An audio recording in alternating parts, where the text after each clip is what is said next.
ہماری ہے۔ الحمدللہ رب العالمین والصلاة والسلام علی خاتم النبیین اما بعد فاعوذ باللہ من الشیطان الرجیم بسم اللہ الرحمن الرحیم الصلاة والسلام علیک یا رسول اللہ وعلی آلک واصحابک یا حبیب اللہ الصلاة والسلام علیک یا نبی اللہ وعلی آلک واصحابک یا نور اللہ۔ مدنی چینل کے ناظرین، پروگرام آپ دیکھ رہے ہیں پیغام کربلا۔ آج کا مبارک دن جمعۃ المبارک بھی گزرا اور پھر ساتھ 10 محرم الحرام شریف، اور بطور خاص یہ وہ تاریخ ہے کہ جس میں وہ ایک المناک واقعہ حضرت سیدنا امام حسین رضی اللہ تعالی عنہ آپ کی شہادت کا دن، اور ساتھ دیگر شہیدان کربلا اور انہی کے ساتھ اسیران کربلا بھی، اہل بیت اطہار رضی اللہ تعالی عنہم کا پورا گھرانہ اور خاندان والے، پھر ساتھ پردہ نشین وہ خواتین اہل بیت اطہار رضی اللہ تعالی عنہن، ایک المناک یہ واقعہ جو تاریخ کے اندر 10 محرم الحرام شریف کو یہ واقعہ ہوا، اور اسی وجہ سے اس واقعے کے بعد ہی اس دن کو بطور خاص حضرت امام حسین رضی اللہ تعالیٰ عنہ کے نام سے ایک طرح کا یاد کیا جاتا ہے۔ ناظرین کرام، کربلا کا یہ واقعہ ہی عظیم واقعہ، عظیم شہادت، عظیم قربانی۔ اگر ہم دیکھتے ہیں امام پاک امام حسین رضی اللہ تعالیٰ عنہ، آپ کی زندگی مبارکہ، آپ کی حیات طیبہ، آپ کی عمر مبارکہ، وہ تقریباً 56 سال آپ کی عمر مبارکہ ہے، اور اس کے اندر بطور خاص کربلا اور اس سے متصل کچھ ملتے ہوئے جو واقعات ہیں، ان کا اگر دورانیہ اگر ہم دیکھیں تو محرم میں یہ واقعہ ہوا 10 محرم کو، اس سے پہلے آپ کا سفر تھا، اور ذوالحجہ سے آپ نے مکہ مکرمہ سے اس طرف کربلا کی طرف اور کوفہ کی طرف آنے کے لیے وہ سفر اختیار فرمایا۔ اس سے پہلے جو آپ کا سفر تھا تو وہ مدینہ منورہ سے شروع ہوا، یعنی اگر یہ ٹوٹل عرصہ دیکھا جائے تو یہ 2.5 سے 3 مہینے ہے کہ جس میں یہ پورا ایک سنہرے بنا، اور آپ کی ہجرت اور آپ کا سفر مدینہ سے شروع ہوا مکہ مکرمہ، اور پھر مکہ مکرمہ سے آپ نے کوفہ کی طرف یہ سفر کرنا اختیار کیا، اور راستے میں یہ واقع ہوا۔ لیکن 56 سال زندگی ہے امام پاک امام حسین رضی اللہ تعالیٰ عنہ کی۔ آپ کی زندگی مبارکہ جو اگرچہ آخری ان مہینوں کو بطور خاص یاد کیا جاتا ہے، لیکن آپ کی جو سیرت ہے، آپ کا جو کردار ہے، آپ کا جو انداز کربلا میں بھی، اور اس سے پہلے جو آپ کی ایک طویل عرصہ زندگی گزری ہے، اس کو بھی ہمیں اپنے موضوعات میں شامل کرنا چاہیے، اس کو بھی ڈسکس کرنا چاہیے، تاکہ ہمیں ان کی زندگیوں کو اپنے لیے آئیڈیل اور نمونہ بنا کر اور اسی طرح اپنی زندگی ہمیں گزارنی چاہیے۔ آج کے پروگرام کا نام اگرچہ پیغام کربلا ہے، یعنی کربلا سے بھی ہمیں کیا کچھ سیکھنے کو ملتا ہے کہ جو ہمیں اپنی زندگی میں آگے وہ فائدہ دے، اور اس کربلا کا وہ جو پیغام ہے جس کے ذریعے سے ہم اپنی زندگیوں کو نبی پاک صلی اللہ علیہ وسلم کے مبارک طریقہ کے مطابق، اہل بیت کے طریقہ کے مطابق گزارنے میں کامیاب ہوں، تو انشاءاللہ اسی موضوع پر گفتگو ہوگی۔ اور ہمارے ساتھ مفتین کرام تشریف فرمائیں، شیخ الحدیث مفتی محمد حسان عطاری صاحب، ان کو بھی خوش آمدید کہتے ہیں، اور انہی کے ساتھ مفتی محمد جمیل رضا عطاری صاحب، آپ کو بھی مرحبا کہتے ہیں، خوش آمدید کہتے ہیں۔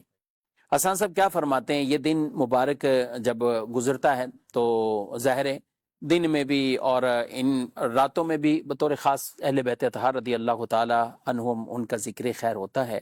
تو ان کی مبارک جو زندگی ہے، ایک تو اوورال زندگی، اور پھر یہ جو ایام گزرے ہیں، تو ان میں سے ہمیں کیا سیکھنے کو ملتا ہے؟ بسم اللہ الرحمن الرحیم۔ سیدنا امام علی مقام، امام عرش مقام، امام کربلا، امام حسین رضی اللہ تعالی عنہ، آپ کی ذات گرامی کا یہ جو پہلو ہے، جو آپ کی المناک شہادت کی صورت میں ہمارے سامنے ہے، جس کو کربلا کا واقعہ یہ کہا جاتا ہے، اور وہاں جو آپ کے ساتھ یزید اور اس کے لشکریوں نے جو بے رحمانہ سلوک کیا، وہ کسی پر مخفی اور پوشیدہ نہیں ہے۔ باجماع اہل سنت یہ واقعات بالکل واضح طور پر کتابوں میں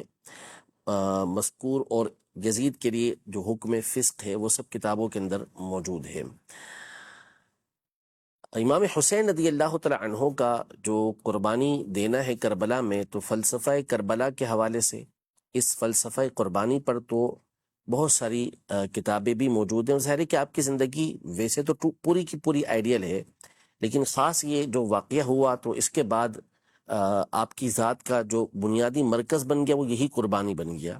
لیکن اگر ہم امام پاک کی جو سیرت ہے اس کو شروع سے دیکھیں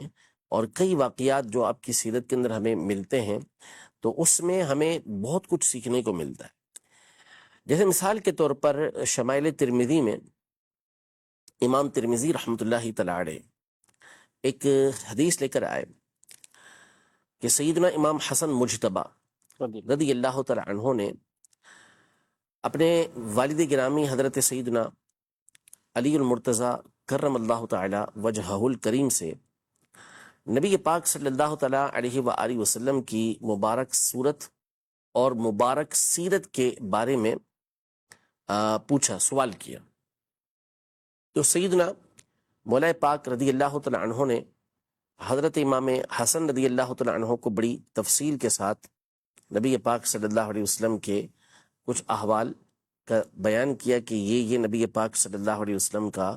انداز تھا گفتگو کا، باہر کس طرح، اور یہ ساری چیزیں آپ نے تفصیل کے ساتھ بیان کی.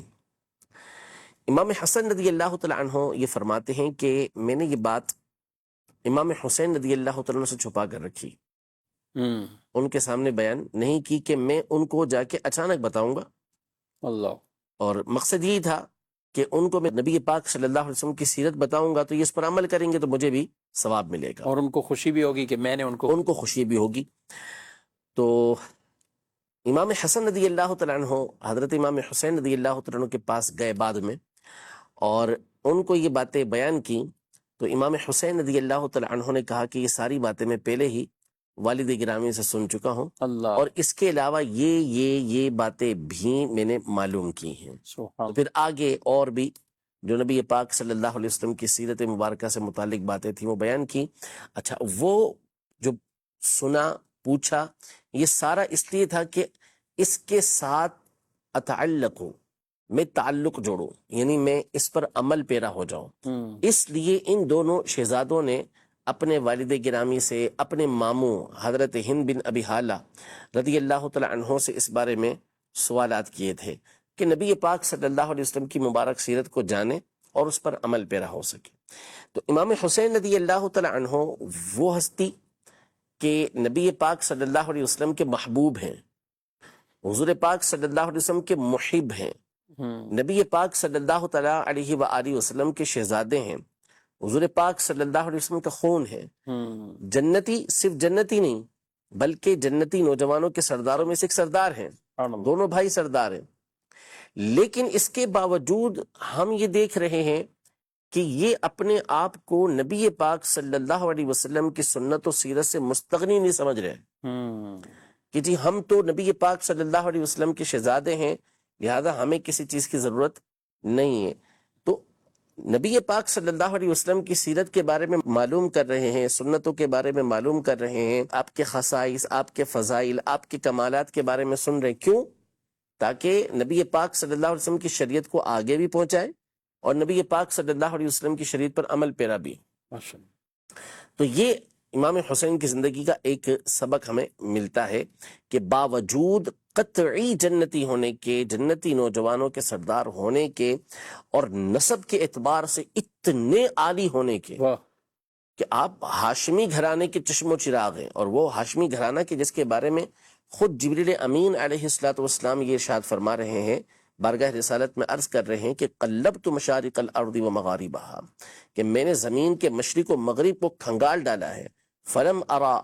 رجلا افضل من محمد، محمد صلی اللہ علیہ وسلم سے افضل کسی کو نہیں دیکھا. ولم ارا بیتا افضل من بیت بنی ہاشم، اور میں نے بنو ہاشم سے اعلیٰ گھرانہ کوئی نہیں دیکھا. اس کے چشم و چراغ ہیں سیدنا امام حسین رضی اللہ تعالی عنہ. فضائل و کمالات کا ڈھیر لگا ہوا ہے، لیکن اس کے باوجود نبی پاک صلی اللہ علیہ وسلم کی سنتوں پر عمل پیرا ہو رہے، سیرت پر عمل پیرا ہو رہے، طریقہ کار پر عمل پیرا ہو رہے، عبادت نہیں چھوڑ رہے. اور آخری جو بار بار ہم یہ سنتے ہیں، بیان کرتے ہیں کہ وہ موقع کہ جو شہادت کے بالکل قریب ہیں، آپ یہ چاہتے ہیں کہ میری جو روح نکلے اور میں دنیا سے رخصت ہوں، شہادت بھی ملے تو سجدے کی حالت میں ملے، اللہ اس موقع پر بھی آپ سجدہ کر رہے ہیں. تو کیوں؟ یہ اسی لیے کہ پیغام دے رہے ہیں کہ میں اسلام کا جھنڈا بلند کر رہا ہوں، اسلام کے لیے قربانی دے رہا ہوں. اس حالت میں بھی جو اصل ہے وہ میرے نانا جان کی شریعت ہے، سبحان اللہ. ان کا طریقہ ہے، ان کی سنت ہے، ان کے لائے ہوئے احکام ہیں، اس پر عمل پیرا ہونا یہ ضروری ہے. تو آپ کی زندگی کا ویسے تو بہت سارے اسباق ہمیں ملتے ہیں، بہت ساری باتیں ملتی ہیں کہ جو بیان کی جا سکتی ہیں، لیکن اصل جو ہم سمجھتے ہیں بنیاد جس کو، وہ یہی ہے کہ انہوں نے جس مقصد کے لیے قربانی دی اور جس مقصد پر انہوں نے زندگی گزاری، وہ ہے ان کے نانا جان رحمت عالمیان صلی اللہ تعالیٰ علیہ وآلہ وسلم کے احکامات پر عمل پیرا ہونا. ماشاءاللہ. جو حضور علیہ السلام کی سیرت مبارکہ کو، آپ کی سنن کو، آپ کے طریقہ کار کو اپناتا ہے اور نبی پاک علیہ السلام کی مبارک سنتوں کو، من احب سنتی فقد احبنی ومن احبنی کان معی فی الجنہ، کہ جس نے میری سنت سے محبت کی وہ ایسا جیسے مجھ سے محبت کی، اور جس نے مجھ سے محبت کی وہ جنت میں میرے ساتھ داخل ہوگا. تو نبی پاک علیہ السلام کے لائی ہوئی شریعت مطہرہ، اس دین پر عمل پیرا ہونا، اور یہ کربلا کا اتنا ایک واضح پیغام. جمیل صاحب، میرے ذہن میں وہ آیت مبارکہ سورۃ البقرہ کی آیت مبارکہ، مشہور آیت مبارکہ کہ جس میں وَلَنَبْلُوَنَّكُمْ بِشَيْءٍ مِّنَ الْخَوْفِ وَالْجُوعِ وَنَقْصٍ مِّنَ الْأَمْوَالِ وَالْأَنفُسِ وَالثَّمَرَاتِ، ہم ضرور آزمائیں گے. اچھا، پھل کی کمی، جان کی کمی، مال کی کمی. یہ آیت سامنے رکھیں اور کربلا کا منظر سامنے رکھتے ہیں اور اہل بیت کا عمل کرنا اس پر سامنے رکھتے ہیں. ایسا لگتا ہے کہ قرآن کی بولتی عملی تفسیر وہ یہ ہستیاں تھیں. کیا فرماتے ہیں؟ واقعتاً اس آیت کریمہ میں اللہ تبارک و تعالیٰ کی طرف سے ایک ابتلا، ایک آزمائش کا وعدہ ہے کہ ہم ضرور بے ضرور تمہیں آزمائیں گے. اب اس کے اندر صحابہ کرام علیہم رضوان بھی ان آیات کے واقعتاً مصداق ہیں، اہل بیت اطہار بھی ہیں. بشمول اگر ہم اہل ایمان کو دیکھیں تو بالعموم تمام ہی اہل ایمان اس آیت کریمہ کے مخاطب ہیں، اور اللہ تبارک و تعالیٰ نے مختلف قسم کی آزمائش کا یہاں پر ذکر فرمایا ہے. وَلَنَبْلُوَنَّكُمْ بِشَيْءٍ مِّنَ الْخَوْفِ، کہ ہم ضرور بے ضرور تمہاری آزمائش کریں گے، تمہارا امتحان لیں گے کچھ خوف کے ساتھ، بِشَيْءٍ مِّنَ الْخَوْفِ وَالْجُوعِ، بھوک کے ساتھ، وَنَقْصٍ مِّنَ الْأَمْوَالِ وَالْأَنفُسِ وَالثَّمَرَاتِ، مال کے نقصان کے ذریعے سے، پھلوں کے نقصان کے ذریعے سے، تمہاری جان کے نقصان کے ذریعے سے. تو اگر ان چیزوں کی بھی کمی ہوگی، یعنی ان چیزوں کا بھی نقصان ہوگا، تو ان چیزوں کے ذریعے بھی آزمائش ہوگی، بھوک، خوف، اس طرح سے بھی. اور جو مال ہیں، جان ہیں، پھل ہیں، یہ سب بھی نقصان میں آئیں گے، اور اس طرح سے ہم تمہاری ضرور بے ضرور آزمائش کریں گے. پھر آگے فرمائے گا صبر کرنے والوں کو خوشخبری ہے. اب اس آیت کریمہ کو اگر ہم دیکھیں تو اور اہل بیت اطہار کے عمل کو دیکھیں تو اس آیت کریمہ اور اہل بیت اطہار پر جو ہونے والا یزیدی دور میں کیا جانے والا ظلم ہے، تو اس کے اندر کیا تھا؟ خوف، اس میں بھوک پیاس کی شدت سے بھی آزمائش ہو رہی ہے اہل بیت اطہار کی. مال کا بھی نقصان ہو رہا ہے، ٹھیک ہے، جو ظاہر بات ہے مدینہ منورہ سے اپنے گھر اسباب کو چھوڑ کر اس راہ میں نکلے ہوئے ہیں. اسی طرح آپ کے جانوں کا بھی نقصان ہو رہا ہے. 72 نفوس قدسیہ اس کربلا کے میدان میں ان کو شہید کیا جا رہا ہوتا ہے. بس ثمرات سے ایک تفسیر میں اولاد بھی مراد ہے.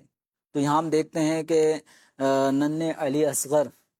وہ بھی امام حسین رضی اللہ تعالیٰ عنہ کے ہاتھوں میں ہیں، اور وہ بھی جام شہادت نوش کر لیتے ہیں. تو اہل بیت اطہار کی اگر ہم زندگی کو دیکھیں تو وہ قرآن کی جو آیات ہیں ان آیات کی عملی تفسیر ہیں، اور ان عملی تفسیر جو اہل بیت اطہار ہیں ان حضرات کی طرف اگر ہم احادیث کریمہ سے روشنی حاصل کریں تو ہمیں کتاب اللہ اور کتاب اللہ کے ساتھ ساتھ اہل بیت اطہار، ان دونوں کا بڑا گہرا تعلق حدیث مبارکہ میں ملتا ہے. رسول اکرم صلی اللہ تعالی علیہ وآلہ وسلم کی حدیث مبارکہ ہے، ترمذی شریف کی یہ روایت ہے۔ حضرت زید بن ارقم رضی اللہ تعالی عنہما روایت کرتے ہیں کہ رسول اکرم صلی اللہ علیہ وسلم نے ارشاد فرمایا، انی تارکن فیکم، میں تمہارے درمیان چھوڑ کر جا رہا ہوں، ما ان تمسکتم بہ لن تضلوا بعدی، ایک ایسی چیز کہ اگر تم نے ان کو مضبوطی سے تھامے رکھا تو تم میرے بعد کبھی بھی گمراہ نہیں ہوگے۔ پھر رسول اکرم صلی اللہ علیہ وسلم نے ارشاد فرمایا، دونوں کے اندر پھر ایک کے بارے میں فرمایا، احدہما اعظم من الاخر، ان میں سے ایک دوسرے کے مقابلے میں بہت زیادہ عظمت والی ہے۔ پھر پہلی چیز جو ارشاد فرمایا کتاب اللہ، اللہ کی کتاب، حبل ممدود من السماء الى الارض، یہ آسمان سے آنے والی ایک دراز رسی ہے جو زمین کی طرف دراز کی گئی ہے، یعنی گویا کہ زمین سے ترقی پانے والے لوگ کتاب اللہ پر عمل کریں گے، مضبوطی سے تھام لیں گے، وَاعْتَصِمُوا بِحَبْلِ اللَّهِ جَمِيعًا، اللہ کی رسی کو مضبوطی سے تھام لیں گے۔ تو اس طرح یہ حبل ممدود اور مضبوط آسمان سے آنے والی رسی کتاب اللہ ہے۔ پھر فرمایا وَعِطْرَتِي أَهْلُ بَيْتِي،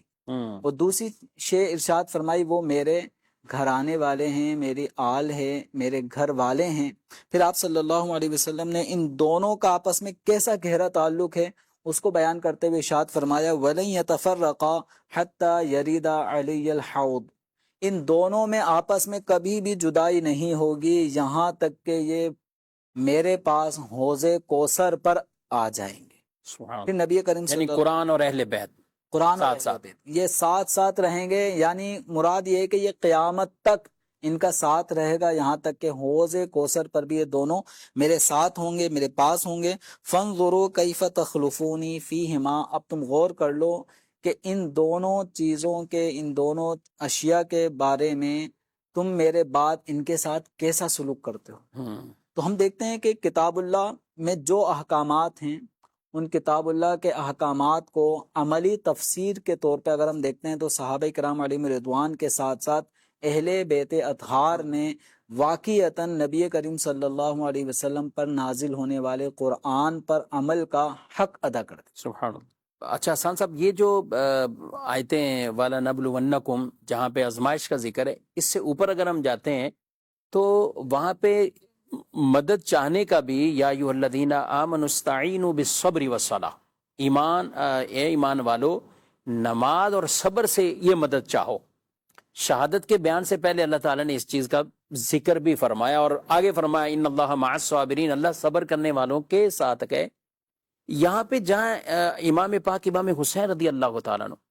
آپ کا ان دنوں میں جتنا بھی یہ پڑاؤ ڈالا گیا، ایک نماز کے ساتھ بھی ایک گہرا تعلق اہل بیت اطہار کے پورے گھرانے کا اور ان پردہ نشین خواتین کا بھی، کہ جو راتوں کو بھی عبادت کر رہی ہیں، نماز بھی پڑھ رہی ہیں، یعنی ایسی حالت کیفیت کہ جب یہ ظاہری طور پر یہ نعمتیں، ان سے بھی وہ نعمتیں چھین لی گئیں، پابندی لگا دی گئی کہ آپ تک وہ چیزیں نہ پہنچیں، لیکن پھر بھی عبادت کے اندر ان کا ایک رجحان ایسا رہا۔ اس سے ہمیں کیا آگے سیکھنے کو ملتا ہے کہ آج ہم دیکھتے ہیں تھوڑی بہت کوئی پریشانی میں آ جائیں، کچھ ایسی مصیبت آ جائے، انتقال ہو گیا، کچھ بھی ہوا، تو انسان سب سے پہلے نمازوں کو ہی ترک کرنے والا بن جاتا ہے۔ ایسے بھی ہیں کہ ٹھیک ہے وہ نماز اپنی جگہ اس کو بڑی اہمیت دیتے ہیں، لیکن بعض اوقات اس میں کمزوری آ جاتی ہے۔ تو یہ جو اللہ سے ایک انسان کا تعلق ہے، نماز کے ساتھ بھی، صبر کے ساتھ بھی، اہل بیت کا بھی بیان فرمائیں اور ہمیں کیا کرنا چاہیے۔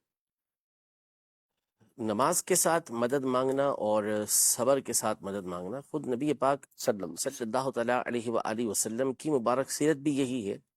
کہ آپ علیہ السلام پر جب کوئی آزمائش آتی تو آپ علیہ السلام نماز پڑھتے تھے۔ واہ۔ تو نماز کے ذریعے سے قوت حاصل ہوتی تھی، تقویت حاصل ہوتی تھی، اور وہ جو آزمائش ہوتی تھی اس میں آپ کو استقامت ملتی تھی کہ وہ دور ہو جائے، آپ کو قوت حاصل ہو، یہ نماز کے ذریعے سے مدد چاہنا ہوتا تھا۔ اور صبر بھی اسی طریقے سے کہ جب ایسی آزمائش اور پریشانی آئی ہے تو اس کے اوپر مستقیم رہتے اللہ تبارک و تعالیٰ کی بارگاہ میں، یعنی جو آزمائش ہے اس پر شکوہ نہیں کرتے تھے، اس پر ثابت قدم رہتے تھے. اچھا اب جیسے کہ یہ آیت مبارکہ ہے وَلَا تَقُولُوا لِمَنْ يُقْتَلُ فِي سَبِيلِ اللَّهِ أَمْوَاتٌ بَلْ أَحْيَاءٌ وَلَكِنْ لَا تَشْعُرُونَ، اور اسی معنی کی ایک دوسری آیت مبارکہ جو ہے وہ سورہ آل عمران میں کہ وَلَا تَحْسَبَنَّ الَّذِينَ قُتِلُوا فِي سَبِيلِ اللَّهِ أَمْوَاتًا بَلْ أَحْيَاءٌ عِندَ رَبِّهِمْ يُرْزَقُونَ، کہ جو لوگ اللہ کی راہ کے اندر شہید کیے گئے ان کو مردہ گمان نہ کرو، بلکہ وہ اپنے رب کے پاس ہیں، زندہ ہیں، اور ان کو رزق بھی دیا جاتا ہے. اچھا اب کمال کی بات یہ ہے کہ یہ آیات نازل ہوئی تھی غزوہ احد کے شہیدوں کے بارے میں. صحیح. جب سیدنا حمزہ رضی اللہ تعالی عنہ اور دیگر بعض صحابہ کرام علیہ رضوان شہید ہوئے، اللہ کی بارگاہ میں حاضر ہوئے، جو نعمتیں تھیں تو اس بات کی تمنا کی کہ جو پیچھے رہ گئے ہیں ان کو پتہ چل جائے، تو اللہ پاک نے یہ آیتیں نازل فرمائیں. لیکن ان کا بیان اپنی جگہ پر، ہم جنہیں بچپن سے چھوٹے تھے جب سے ہم یہ سنتے آئے کہ یہ آیات شہداء کربلا کے موقع پر زیادہ بیان کی جاتی ہیں. بالکل ایسا ہی. یعنی ان کی فضیلت بیان کرنے کے لیے قرآن کی آیات بیان کی جاتی ہے. حالانکہ ظاہر ہے کہ ان کی تو جو شہادت ہوئی وہ تو نبی پاک صلی اللہ علیہ وسلم کی دنیا سے تشریف لے جانے کے بہت عرصے کے بعد ہوئی، لیکن اس کے باوجود یہ آیات جو ہیں وہ ان کے شہادت کے موقع پر زیادہ پڑھی جا رہی ہیں. تو یہ ان کی ایک فضیلت ہے ایک طرح سے کہ قرآن کی ان آیات کا مصداق یہ بھی بنتے ہیں. واہ. نازل ان کے لیے نازل ہوئی تھی، شہداء احد والوں کے لیے، لیکن چونکہ یہ بھی اللہ کی راہ کے اندر شہید ہوئے اور جس انداز میں شہید ہوئے، تو پھر اب بکثرت یہ آیات جو ہیں اس موقع پر پڑھی جا رہی ہوتی ہیں. تو یہ ایک طرح سے سیکھنے کو ہے اور سمجھنے کو ہے کہ ان کی قربانی اللہ کی بارگاہ میں مقبول کی. اچھا پھر اس کے بعد ان اللہ مع الصابرین، کہ بے شک اللہ پاک صبر کرنے والوں کے ساتھ ہے. تو یہ آیات بھی ان کے واقعے سے بہت پہلے نازل ہو چکی ہیں، لیکن ہم بکثرت جو سنتے ہوئے آئے وہ یہی کہ ان کا جو بے مثال صبر تھا اس پر یہ آیت مبارکہ ایک طرح سے پڑھی جاتی اور بکثرت سب سے زیادہ اسی موقع پر اس آیت کو پڑھا جاتا ہے، اور یہ ان کے واضح ترین مصداق بنے. حالانکہ نازل بہت پہلے ہو چکا ہے، لیکن اللہ پاک نے یہ کمال ان کو عطا فرمایا کہ وہ آیات جو پہلے سے نازل ہو چکی اللہ تبارک و تعالیٰ نے، اگرچہ کہ اوروں کو بھی حاصل ہے فضیلت، ظاہر سی بات ہے کہ جو بھی اللہ کی راہ کے اندر شہید ہوا یا جو بھی صبر کرنے والا ہے اس کو یہ فضیلت حاصل ہوگی، لیکن ہم یہ دیکھتے ہیں کہ ان آیات کو زیادہ تر پڑھا جو ہے ان شہداء کے بارے میں جاتا ہے، اور پڑھا جا سکتا ہے، اس میں کوئی حرج بھی نہیں ہے، اور یہ فضیلت ان کو بھی حاصل ہے. تو جو صبر ہے، یعنی بعض ہستیوں کا جو صبر ہے وہ بے مثل ہے اور ضرب المثل ہے. جیسے سیدنا ایوب علیہ السلام کا صبر، کہ بیماری پر جس انداز میں آپ نے صبر کیا اس کی کوئی مثال نہیں ملتی. نبی پاک صلی اللہ تعالیٰ علیہ وآلہ وسلم کو جو تکلیفیں پہنچی، جو آزمائشیں پہنچی، اس پر جو آپ کا صبر ہے اس کی مثال ہی کائنات کے اندر نہیں. سیدنا عثمان غنی رضی اللہ تعالیٰ عنہ کا جو صبر ہے کہ جس انداز میں آپ نے صبر کیا اس کی کوئی مثال ہی نہیں ہے. اور اسی طرح یہ جو واقعہ کربلا ہوا، اس میں امام حسین نے جو صبر کی مثال پیش کی ہے وہ بے مثال ہے، اس کی کوئی مثال موجود نہیں ہے. تو جو حق تھا صبر کرنے کا وہ انہوں نے ادا کیا، اور قرآن مجید فرقان حمید ارشاد فرماتا ہے کہ انما یوفی الصابرون اجرهم بغیر حساب، کہ اللہ پاک صبر کرنے والوں کو بے گنتی اجر عطا فرمائے گا. یعنی ہر ایک کے لیے اجر کی ایک لمٹ بیان کی گئی ہے، اس کو یہ ملے گا، اس کو یہ ملے گا، اس کو یہ ملے گا، اس کو یہ ملے گا، لیکن جو صبر کرنے والے ہیں ان کے اجر کی بغیر حساب کے بے گنتی اللہ تبارک و تعالیٰ ان کو اجر عطا فرمائے گا. تو امام حسین رضی اللہ تعالیٰ عنہ کی زندگی کا جو ایک سبق ہے وہ صبر بھی ہے. اور ساتھ ہی جو نماز کا آپ نے تذکرہ کیا تو ہم تھوڑی دیر پہلے گفتگو کر چکے کہ سیدنا امام حسین رضی اللہ تعالیٰ عنہ یہ کربلا کے اس موقع پر نماز نہیں چھوڑ رہے، تو تصور کیسے کیا جا سکتا تھا کہ وہ اس سے پہلے نمازوں کو چھوڑ دیں، اور وہ خیموں کے اندر ہی وہ نمازوں کو، اور بلکہ 10 جماعت سے، اور 10 محرم کو تو شہادت ہوئی ہے 3 کے ٹائم، اور آپ کی وہ جو ایک رات پہلے مانگی کہ ایک رات تو ہمیں عبادت کرنے دو پوری، اور وہ بھی اس طرح عبادت کرتے رہنا. اور پھر ناظرین کرام پیغام کربلا یہ بھی ہے کہ امام حسین رضی اللہ تعالیٰ انہوں نے جہاں دین سے محبت اور اپنے نانا صلی اللہ علیہ وآلہ وسلم کے دین کے ساتھ وفاداری، دین کے تحفظ، کہ یہ دین کی جو یہ دین کے حوالے سے کسی ایسے فاسق اور فاجر کے ہاتھوں پر بیعت نہ کی جائے. آپ کا یہ ڈٹ جانا، آپ کا یہ عزیمت اختیار کرنا، اور آپ رضی اللہ تعالیٰ عنہ کے ساتھ جتنے بھی رفقا تھے ان کا بھی سچائی کے ساتھ، دیانت داری، امانت داری کے ساتھ، اور نبی پاک صلی اللہ علیہ وسلم کے دین کے لیے اپنی جانوں کو قربان کرنے کے لیے تیار ہو جانا، یہ واقعی ہی یہ انہی کی شانیں تھیں. اور تبھی تو آج دیکھیں دنیا سے گئے ہوئے، شہادت پائے ہوئے، آج دیکھیں سن 61 ہجری میں جمیل صاحب شہادت ہوئی ہے، لیکن اب دیکھیں 1448 ہو گئے. یعنی محرم شریف کا مہینہ ہے، کون سا ایسا گھر ہوگا یا کون سا ایسا گھرانہ ہوگا جہاں اہل بیت کا ذکر نہیں ہوتا ہوا. تو اللہ تعالیٰ نے ان کے ذکر کو بھی کیسا باقی رکھا، ان کی شہادت ہوئی اور وہ دین کی محبت کے لیے ہوئی ہے، اور اس وجہ سے ہوئی ہے کہ سامنے فاسق ہے، فاجر ہے، اس کے ہاتھوں میں ہاتھ نہیں دینا. اور یہ اللہ تعالیٰ نے ان کی شہادت کو بھی کیسا باقی رکھا اور ان کے ذکر پاک کو بھی باقی رکھا. یہاں ایک اور بات بھی آسان صاحب، آپ بڑی پیاری بات ایک سابق کے ایک پروگرام میں بھی آپ نے فرمائی، اہل بیت اطہار رضی اللہ تعالیٰ عنہ کے نسب مبارک کی جو بقا کے لیے، اور سورہ کوثر پہ آپ نے کچھ کلام کیا تھا کہ اس کی مختلف تشریحات ہیں، لیکن ایک جو اس کی تشریح اولاد کے اعتبار سے، نسب کے اعتبار سے، میں کہتا ہوں بڑی خوبصورت بات ہے. دوبارہ آج ہمارے ناظرین کو وہ آپ سنا دیجیے. قرآن مجید فرقان حمید کی جو سب سے مختصر صورت ہے وہ سورۃ الکوثر ہے. انا اعطیناک الکوثر فصل لربک وانحر ان شانئک هو الابتر. ترجمہ اس کا یہ ہے کہ بے شک ہم نے آپ کو کوثر عطا کر دی تو آپ اپنے رب کے لیے نماز پڑھیں اور قربانی کریں، بے شک آپ کا دشمن یہ نسل بریدہ، یعنی اس کا نام باقی نہیں رہے گا. تو کوثر جو ہے عربی زبان میں کوئی بھی چیز جب بہت زیادہ ہو، اس میں بہت کثرت ہو جائے تو اس کے لیے کوثر کا لفظ استعمال کیا جاتا ہے. مبالغہ در مبالغہ جب ہوتا ہے تو اس کے لیے کوثر کا لفظ استعمال کرتے ہیں. اب یہ آیت مبارکہ اس کے شان نزول کے حوالے سے بھی مختلف اقوال موجود ہیں حدیث میں. ایک قول اس کے اندر یہ ہے، کوثر کا ایک معنی تو نہر کوثر ہے جنت والی، حوض کوثر ہے، نبی پاک صلی اللہ علیہ وسلم کے معجزات ہیں، نبی پاک صلی اللہ تعالیٰ علیہ وآلہ وسلم کے خصائص ہیں، آپ کی فضائل ہیں. ایک تشریح جو کی گئی ہے وہ یہ کی گئی ہے کہ کوثر سے مراد نبی پاک صلی اللہ تعالیٰ علیہ وآلہ وسلم کی اولاد ہے. اور اس پر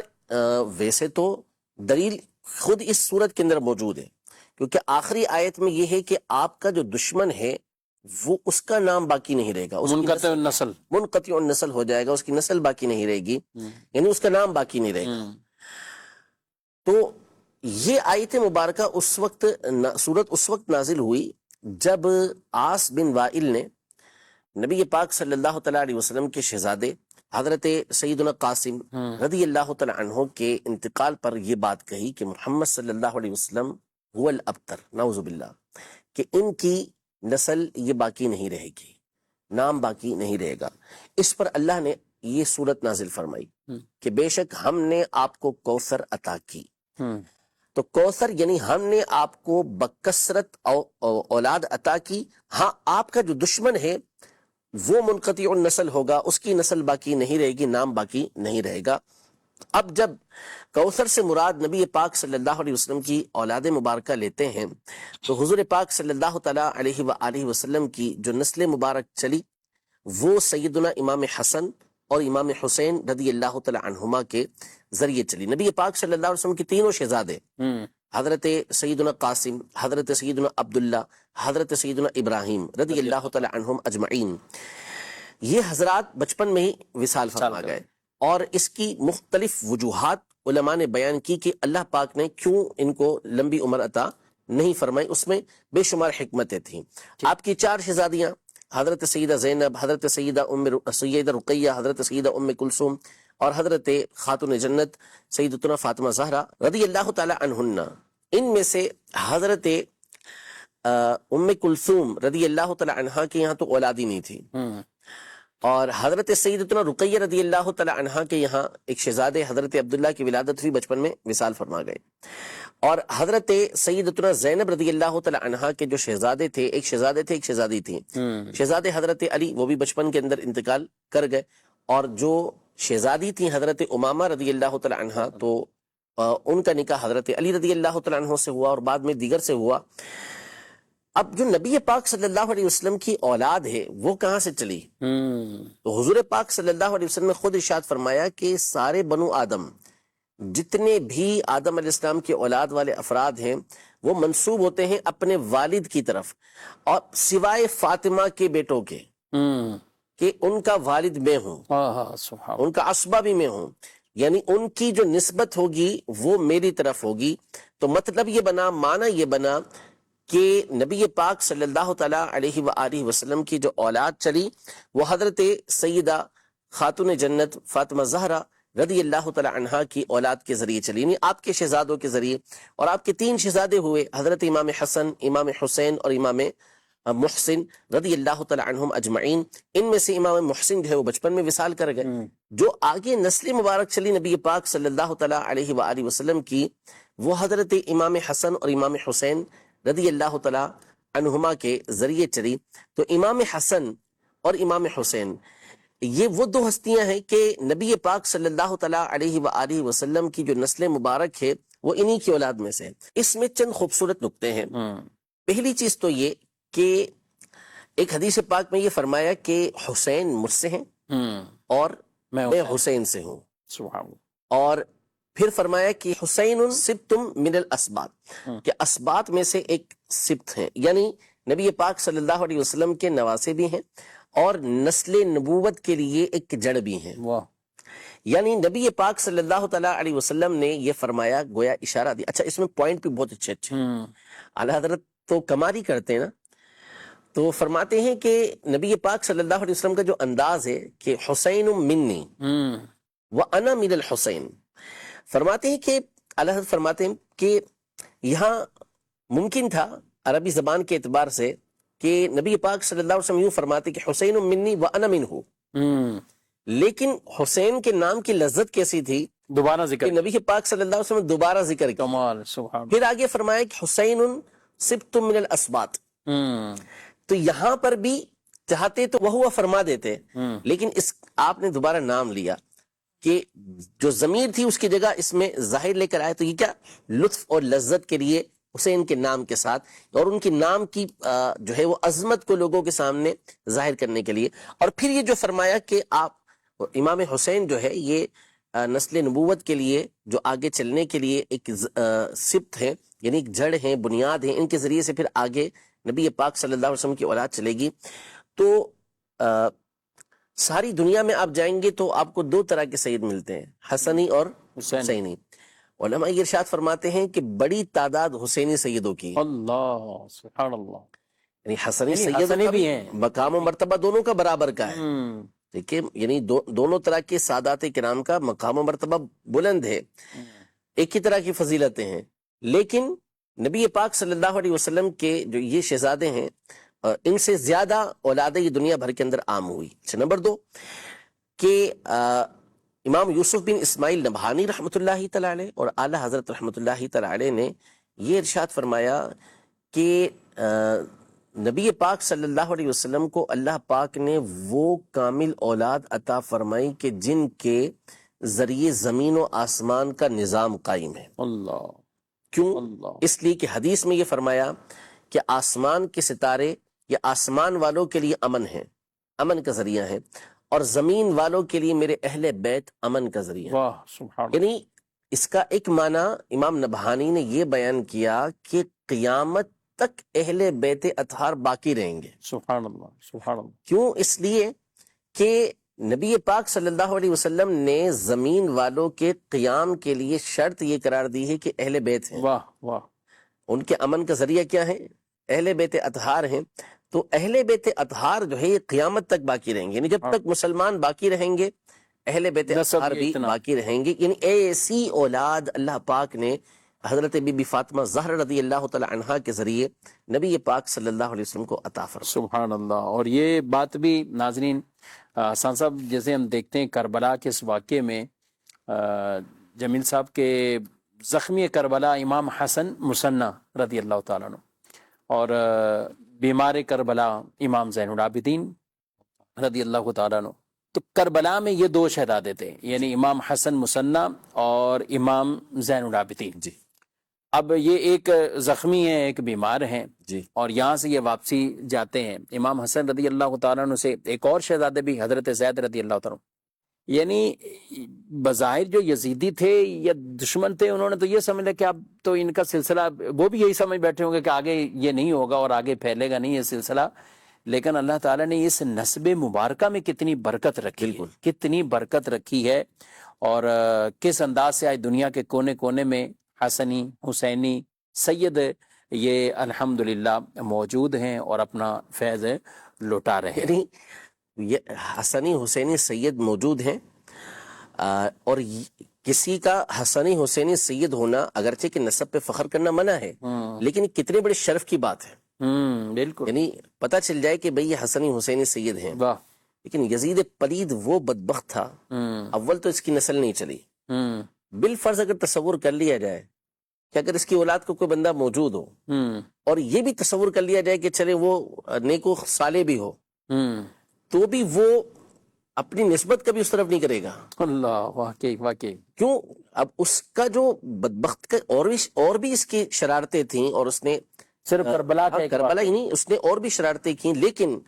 واقعہ کربلا یہ اس کے چہرے پر وہ کلنک ہے، وہ داغ ہے کہ اس کا نام لینا بھی مسلمان جو ہے یہ آر سمجھتے ہیں۔ یہاں جمیل صاحب ایک اور بات بھی کہ واقع کربلا تو ہوا اتنے سالوں بعد، کیونکہ رسول مکرم صلی اللہ علیہ وسلم نے جب دنیا سے وصال ظاہری فرمایا تو یہ دونوں شہزادے ابھی بچپن کی عمر تھی، امام حسن اور امام حسین رضی اللہ تعالی عنہما۔ امام حسین کی شہادت یہ شہرت بھی تھی کہ یہ شہید ہوں گے، یہ پہلے سے ہی جبریل امین کے ذریعے سے اور نبی پاک صلی اللہ علیہ وسلم نے بھی اس کا بیان کر دیا، صحابہ کو یا اہل بیت اطہار کے گھرانے کو یہ معلوم تھا کہ یہ شہید ہوں گے، لیکن یہ جو شروع سے ایک دین کے لیے استقامت، دین پر قربان ہونا، دین کے لیے قربانی دینا، اپنا گھر بھی نثار کر دینا، یہ جو ایک استقامت ہے اور ایسے جو عزم ہیں، کیا کہتے ہیں آپ اس کے حوالے سے؟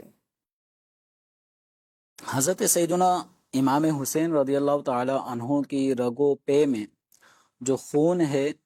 وہ رسول اکرم صلی اللہ علیہ وسلم کا ہے، اور سرکار دو عالم صلی اللہ علیہ وسلم اولاد ابراہیم سے ہیں۔ حق کے لیے استقامت، باطل کے سامنے ڈٹ جانا، سیسا پلائی دیوار، یہ حضرت سیدنا ابراہیم علی نبینا علیہ صلاۃ والسلام کی سیرت میں ہم دیکھتے ہیں کہ آپ کے دور کا جو مشہور بادشاہ تھا نمرود، اس نے حضرت ابراہیم علی نبینا علیہ صلاۃ والسلام کو پیغام توحید کے خلاف کیسا وہ سامنے آ چکا تھا، اور ایک اللہ وحدہ لا شریک کا انکار کر رہا تھا۔ پوری قوم ہے وہ حضرت ابراہیم علیہ السلام کے پیغام حق کو قبول نہیں کر رہی، مد مقابل بادشاہ کی طرف ہے۔ حضرت ابراہیم علیہ الصلوۃ والسلام نے اپنی جان کی بھی پرواہ نہیں کی۔ نارے نمرود کتنے ٹائم تک وہ لکڑیاں جمع ہوتی رہیں، پھر اس کو سلگایا گیا، پھر آگ بھڑکائی گئی، اور پتہ ہے ابراہیم علیہ السلام کو کہ اس آگ میں مجھے دھکیلا جائے گا۔ آپ کو کس بات سے کہ آپ نے ایک اللہ وحدہ لا شریک کا پیغام اعلان توحید کیا، اس کے مد مقابل آپ کے لیے ساری چیزیں جس سے بظاہر ایسا ساز و سامان تیار کیا جا رہا ہے جس میں آپ شہید ہو جائیں گے، لیکن آپ نے اس بات کی پرواہ نہیں کی کہ میرے اس اعلان توحید کا نتیجہ کیا نکلے گا، بس اللہ کا حکم ہے، میں نے اس حکم الہی کا پرچار کرنا ہے۔ لیکن اللہ تبارک و تعالیٰ کا یہ طریقہ رہا ہے کہ وہ اپنے دین کی خدمت کرنے والوں کی مدد فرماتا ہے۔ ابراہیم علیہ الصلوۃ والسلام نارے نمرود میں جاتے ہیں، لیکن وہ آپ کو کوئی اثر، کوئی تکلیف نہیں پہنچاتی، اور وہ بردم و سلامہ ہو جاتی ہے، ٹھنڈک اور سلامتی والی ہو جاتی ہے۔ حضرت سیدنا اسماعیل علیہ السلام وہ بھی اس آزمائش سے گزرے کہ ذبح ہونے کا معاملہ آیا، آپ نے کہا کہ آپ کو جو حکم الہی ہے وہ کر گزری۔ نبی کریم صلی اللہ تعالی علیہ وآلہ وسلم کے مکے کی زندگی کو دیکھ لیں، مدینہ منورہ میں بھی آپ کو مشرکین مکہ کی طرف سے کتنی تکالیف کا سامنا ہوا۔ تو یہ ساری چیزیں ان حضرات کے پیش نظر ہیں۔ قرآن اتر رہا ہے، قرآن پڑھ رہے ہیں، اور ان حضرات کے گھرانے میں یہ سب بات بولنے میں بھی آتی ہے کہ یہ اس طرح بے دردی کے ساتھ شہید کیے جائیں گے، حضرت جبریل امین اس چیز کی خبر دے رہے ہیں،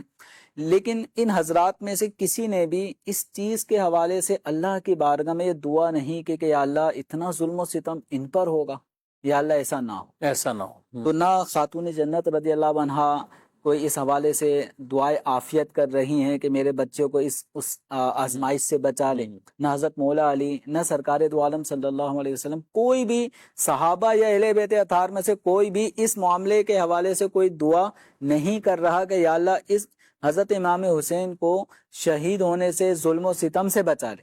بس اللہ کا آیت مباہلہ وہ بھی سامنے ہے، اور وہ جو مباہلہ والا واقعہ ہوا جس کی تفسیر میں یہ بیان کیا گیا کہ وہ چہرے ساتھ ہیں، اور وہ پکار اٹھے سامنے مد مقابل میں کہ یہ چہرے وہ ہیں کہ انی لا ارا وجوہن، میں کچھ ایسے چہرے ان میں دیکھ رہا ہوں کہ اگر یہ اللہ سے دعا کریں کہ پہاڑ بھی اپنی جگہ سے ہٹا دے تو اللہ ہٹا دے گا، تو انہوں نے اس کے باوجود بھی انہوں نے کوئی ایسی دعا نہیں مانگی، آزمائش کے حوالے سے کوئی دعا نہیں کی کہ اللہ کی رضا پہ راضی رہنا، رضا الہی پر راضی رہے۔ بالآخر یہ آیت جو ہم نے اس سلسلے کے شروع میں وَلَنَبْلُوَنَّكُمْ بِشَيْءٍ مِّنَ الْخَوْفِ وَالْجُوعِ وَنَقْصٍ مِّنَ الْأَمْوَالِ وَالْأَنفُسِ وَالثَّمَرَاتِ وَبَشِّرِ الصَّابِرِينَ، آگے اللہ تعالیٰ نے صابرین کا جو وصف ذکر کیا، الَّذِينَ إِذَا أَصَابَتْهُمْ مُصِيبَةٌ قَالُوا إِنَّا لِلَّهِ وَإِنَّا إِلَيْهِ رَاجِعُونَ، تو ان حضرات قدسیہ نے ان صابرین کا جو وصف قرآن میں بیان کیا گیا اس پر قائم دائم رہے، اور حکم الہی بھی ہے فَاسْتَقِمْ كَمَا أُمِرْتَ، جو حکم دیا گیا اس پہ قائم دائم رہنا ہے۔ تو یہ حضرات دین پر قائم رہے، ذرا سی بھی یزید کے حوالے سے جو ان کی پلاننگ تھی، جو ان کے مقاصد تھے، جس میں دین میں رکھنا پیدا ہو رہا تھا، اگر اس کے ہاتھ میں بیعت کرتے امام حسین رضی اللہ تعالیٰ عنہ، تو پھر یہ رہتی دنیا کے لیے ایک مثال یوں بن جاتی کہ جب کبھی آزمائش آئے اور دین کے مد مقابل کوئی بھی شخص آ جائے، ایسے موقع پہ نرمی دکھا دی جائے، لیکن امام حسین رضی اللہ تعالیٰ عنہ عظیمت کا پہاڑ بنے رہے۔ اولو العزم ہستیوں کا صدقہ ان کے کردار میں ہمیں نظر آیا کہ یہ حضرات اولو العزم کے طریقے پہ قائم رہے، جان دینا یہ گوارا کیا، نہ صرف اپنی بلکہ اپنے شہزادوں کی، اپنے بھتیجے بھانجوں کی۔ تو امام حسین رضی اللہ تعالی عنہ نے نہ صرف اپنی جان بلکہ اپنے شہزادوں، بلکہ اپنے جتنے جان نثار تھے، حتیٰ کہ علی اصغر جیسے چھوٹی ننھی سی پیارے سی ہستی کو بھی اللہ کے راہ میں پیش کر دیا، لیکن باطل کے آگے ایک